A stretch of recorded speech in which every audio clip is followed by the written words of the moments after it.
Jesus perfectly reflects God's glory and God's character.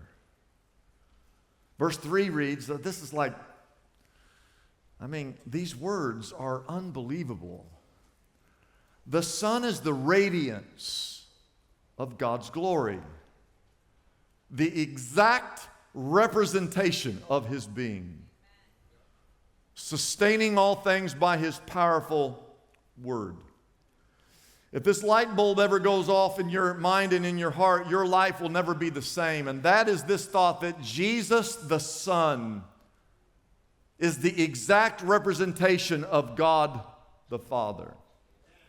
Jesus actually said these words in John 14:9. Jesus said, "Who's ever seen me has seen the Father." Now, don't get freaked out by this, but God is a spirit. It's hard for us to think about this, but God is a spirit. God is invisible to the human eye. But God chose to reveal Himself to us. Well, how did He do that?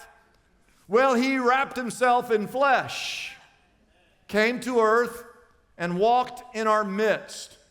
No man has ever actually seen God. But many people saw Jesus Christ.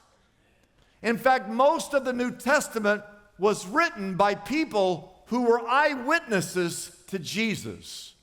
As you look at Jesus, you learn things about God. There are 3 things in your notes. I want you to write them down. Write them all at one time.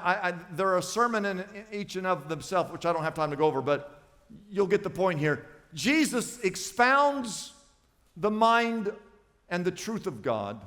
He executes the will of God. That's what He did here on earth. He was doing the will of God. But He expresses the love of God. He expounds on the mind of God, executes the will of God, and expresses the love of God. 3 sermons in and of themselves. But the purpose of Jesus coming into this world is so that little old you, just you, could somehow know the mind of God and the will of God and the love of God.